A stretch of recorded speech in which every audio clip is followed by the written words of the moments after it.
اور خالصتاً اللہ کی رضا کے لیے سنایا جائے گا. کوئی دنیاوی مفاد نہیں ہے, کوئی دنیاوی مقصد نہیں ہے. اس لیے جہاں میں کوشش کروں گا, محنت انشاءاللہ میں خود بھی اپنے طور پہ کروں گا, آپ بھی ایک بندے پہ صرف محنت کریں. ایک مہینے میں ایک بندہ تو تیار ہو ہی جائے گا انشاءاللہ. اچھا یہ نہ ہو کہ اگلی بار جو بندہ آئے تو آپ اسی کس کے ہو. خود بھی اور ایک بندہ آپ کے ساتھ, یہ ذمہ داری ہے انشاءاللہ. اللہ تعالیٰ مجھے بھی اور آپ کو اخلاص کے ساتھ دین کا کام کرنے کی توفیق دے. ان اريد الا الاصلاح ما استطعت وما توفیقی الا باللہ علیہ توکلت والیہ. اللهم صل وسلم وبارك على عبدك ورسولك وعلى آله وصحبه اجمعين.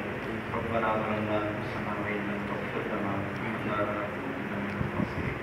يا مقلب القلوب ثبت قلوبنا على دينك. اللهم اشف مرضانا اللهم اغفر لنا ذنوبنا واقض حاجاتنا. ربنا آتنا من لدنك رحمة وهيئ لنا من أمرنا رشدا. ربنا آتنا من لدنك رحمة وهيئ لنا من أمرنا رشدا.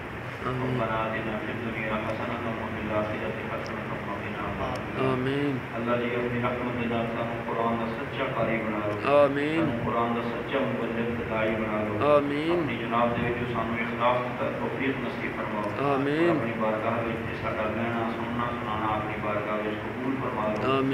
قرآن جس طرح دلاں دی صفائیاں کردا ہے, یا اللہ جی انج دا سانو بنا دیو کہ ساڈے دلاں دی بھی قرآن نال صفائی ہو.